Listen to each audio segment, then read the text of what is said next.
Welcome है आप लोगों का मेरे चैनल पे। आज आइए हम लोग मैट्रिक्स स्टार्ट कर रहे हैं। ठीक है, मैट्रिक्स के बारे में काफ़ी कुछ जानेंगे, बहुत मज़ा आएगा हम लोग को।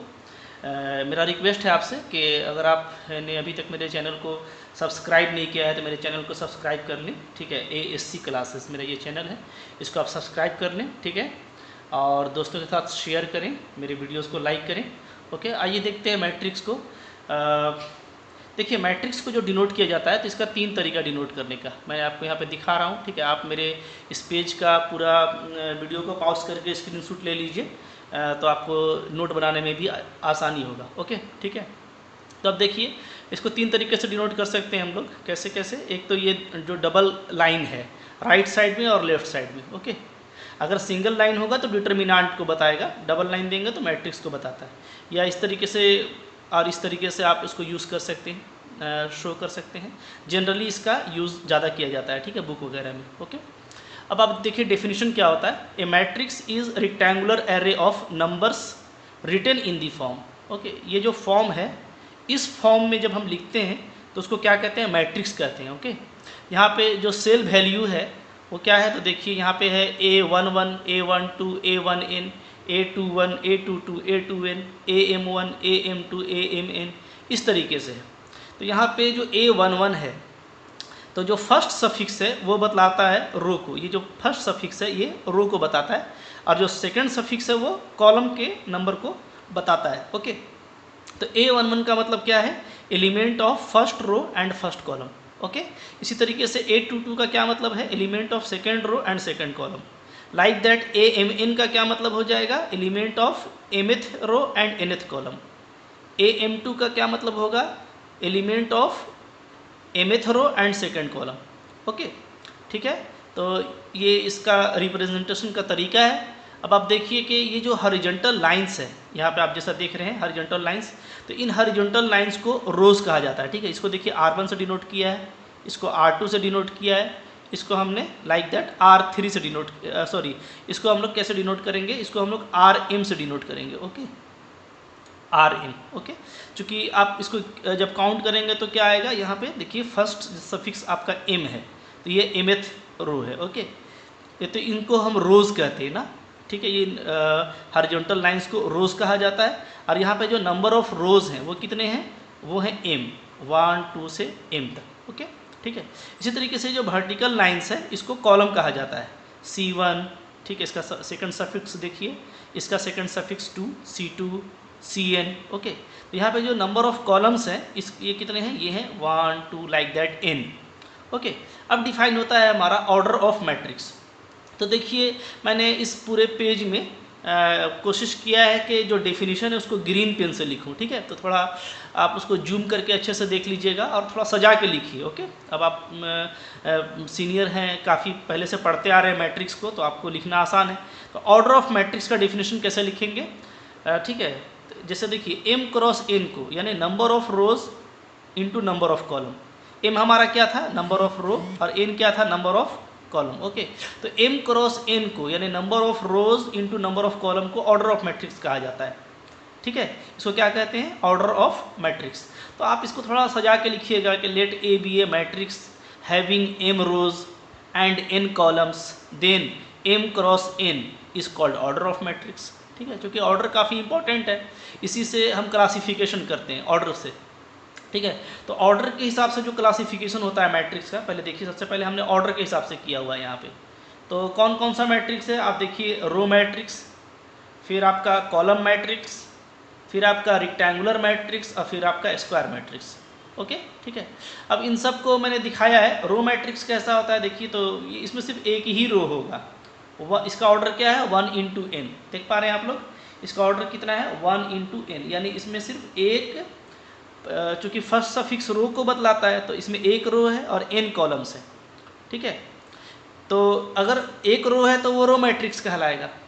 इसी तरीके से अगर एक कॉलम है तो वो कॉलम मैट्रिक्स कहलाएगा। इसका ऑर्डर क्या होगा? M cross n। रोज तो कुछ भी हो सकते हैं, M होंगे, लेकिन कॉलम एक ही होगा। ठीक है, रेक्टेंगुलर मैट्रिक्स, अगर M क्रॉस n ऑर्डर का है, ऑर्डर भी आपने देख लिया, और M और n अगर इक्वल नहीं है तो जाहिर सी बात है कि फिर ये रेक्टेंगुलर हो जाएगा ना। Number of rose not equal to number of columns.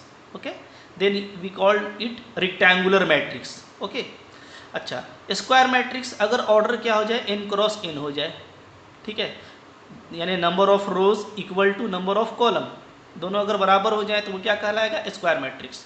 तो डेफिनेशन आप इसको लिख सकते हैं, अगर आपको लिखना है तो नोट बना लीजिए। जैसे यहाँ पे मैंने लिखा है, a matrix having only one row is called row matrix. Row matrix के नीचे मैंने लिख दिया है, ठीक है। इसी तरीके से आप कॉलम मैट्रिक्स के लिए लिखेंगे, a matrix having only one column is called column matrix. Rectangular matrix के लिए आप लिखेंगे, a matrix having distinct number of rows and columns, मतलब रोज और कॉलम जो है वो अलग अलग होंगे, is called rectangular matrix. And a matrix having same number of rows and columns are called square matrix. Okay, तो काफ़ी इजी है। अभी हमको इसका डेफिनेशन तो इंपॉर्टेंट नहीं है, बस हमको समझ करके रखना है। ओके, अब नीचे आइए, देखिए इसके बाद सारा ही जो कैटेगरी है वो स्क्वायर मैट्रिक्स का है, तो इसलिए आप यहाँ पे एरो को ध्यान से देखेंगे, ये स्क्वायर मैट्रिक्स से निकला है, ठीक है, नीचे वाला। ओके, अब स्क्वायर मैट्रिक्स के कितने सारे काइंड है, तो देखिए इतने सारे काइंड है। यहाँ से आप बाएं से दाएं देखेंगे तो इतने सारे काइंड्स हैं इसके, ठीक है। यहाँ पे 2 2 4, फिर ये 5 6 7 8 9, फिर ये नीचे चला आता है तो इधर 2 11 और फिर इधर 3 14, लगभग ये सारे स्क्वायर मैट्रिक्स के टाइप्स हैं। ओके, अब आइए स्क्वायर मैट्रिक्स के टाइप्स को हम लोग अच्छे से समझते हैं। तो सबसे पहले जो आ रहा है टाइप्स ऑफ स्क्वायर मैट्रिक्स, मैंने यहाँ पे लिख दिया है। सबसे पहले हमारा क्या आ रहा है, सिमेट्रिक मैट्रिक्स। ओके, ठीक है। तो जो सिमेट्रिक मैट्रिक्स होता है वो क्या होता है, तो a matrix A M cross N order, ऐसे लिखा जाता है, ए के नीचे M cross N, is symmetric when A की power T equal to A, यानी ए का ट्रांसपोज इक्वल टू ए। अब ए का ट्रांसपोज को डैश से भी दिखाया जाता है, ठीक है। तो अगर मैट्रिक्स का ट्रांसपोज मैट्रिक्स के इक्वल हो जाता है तो वो क्या कहलाता है, सिमेट्रिक मैट्रिक्स। तो आप इसका डेफिनेशन लिख सकते हैं, a matrix is said to be symmetric when a matrix A M cross N is symmetric when A का power T equal to A. Okay, अब यही देखिए स्क्यू सिमेट्रिक हो जाएगा अगर ए का पावर टी जो है वो माइनस ए के इक्वल हो जाता है। ओके, ठीक है। फिर आप देखिए सेकंड में है हर्मिशन और स्क्यू हर्मिशन। पहला तो हमारा सिमेट्रिक स्क्यू सिमेट्रिक था, अब आ रहा है हर्मिशन स्क्यू हर्मिशन। तो उसी के जैसा डिफाइन होता है ये, वो रियल वैल्यूज़ पे होता है और ये होता है कॉम्प्लेक्स वैल्यूज़ पे जनरली, ठीक है। कॉम्प्लेक्स पे सिमेट्रिक स्क्यू सिमेट्रिक भी होते हैं। तो हर्मिशन में क्या होता है, ए स्टार इक्वल टू ए। तो डेफिनेशन का जो हमारा तरीका है वो वही होगा जो शुरू में हमने लिखा था। इसी तरीके से आप डेफिनेशन लिख सकते हैं कि matrix is said to be hermitian matrix when A star equal to A, where A star का मतलब क्या है, ए के ऊपर बार का निशान है और का ट्रांसपोज, ठीक है। तो ए का देखिए हम लोग कंजुगेट लेंगे, ऊपर बार जो दिया है ए की कंजुगेट और फिर उसका ट्रांसपोज, ठीक है। तो आपको पता है कि कंजुगेट कॉम्प्लेक्स नंबर में लिया जाता है, तो जनरली ये जो मैट्रिक्स है ये कॉम्प्लेक्स नंबर पे काम करेगा। अभी मैं इसको सबको सिंगल बाय सिंगल आपको समझाऊंगा, ठीक है। अभी आप बस इसको एक चार्ट में पहले देख लीजिए। फिर है स्क्यू हर्मिशन मैट्रिक्स।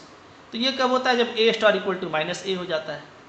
तो सिमेट्रिक और हर्मिशन देख लीजिए वो आप एक जैसा है, स्क्यू सिमेट्रिक स्क्यू हर्मिशन भी एक जैसा है, ठीक है। बस यहाँ पे ए स्टार है और ए स्टार का मतलब क्या होता है कि आप ट्रांसपोज करके कंजुगेट लगाइए या कंजुगेट करके ट्रांसपोज कीजिए, बात बराबर है। ओके, ठीक है। आगे देखते हैं कुछ इंपॉर्टेंट मैट्रिसेस हैं, जैसे ये है आइडेम्पोर्टेंट मैट्रिक्स, वेरी इंपॉर्टेंट है। कब होता है, when A square equal to A, ठीक है। तरीका वही होगा लिखने का, a matrix A M cross N is, अच्छा यहाँ पे मैंने एम क्रॉस एन लिया है, हालांकि ये सारा स्क्वायर का टाइप है, तो आप इसको ए एन क्रॉस एन लिख लेना, ठीक है, क्योंकि ये सारा हमको स्क्वायर में से मिलने वाला है। तो A N cross N, okay. तो a matrix A N cross N is क्या, idempotent when A square equal to A. इसी तरीके से नीलपोटेंट कहलाएगा व्हेन ए का power N equal to zero matrix हो जाएगा। ये जीरो मैट्रिक्स है, मैंने जीरो को द्वारा घेर दिया है, ये जीरो मैट्रिक्स है। जीरो मैट्रिक्स क्या होता है, नीचे देखिए ग्रीन से डेफिनेशन है, whose every element is zero. ऐसा मैट्रिक्स जिसमें सारा ही एलिमेंट, जितना भी एलिमेंट है सब जीरो हो, तो वो क्या कहलाएगा, जीरो मैट्रिक्स। ओके, नेक्स्ट है orthogonal. Orthogonal matrix when A into A transpose equal A transpose equal to A equal to identity, I for identity matrix, ठीक है। ओके, अगर ये रिलेशन होल्ड करता है तो ऑर्थोगोनल मैट्रिक्स है। इसी तरीके से वो हमने स्टार देखा था, ए स्टार क्या होता है, ए का ट्रांसपोज का पावर ए का कंजुगेट का ट्रांसपोज, ठीक है।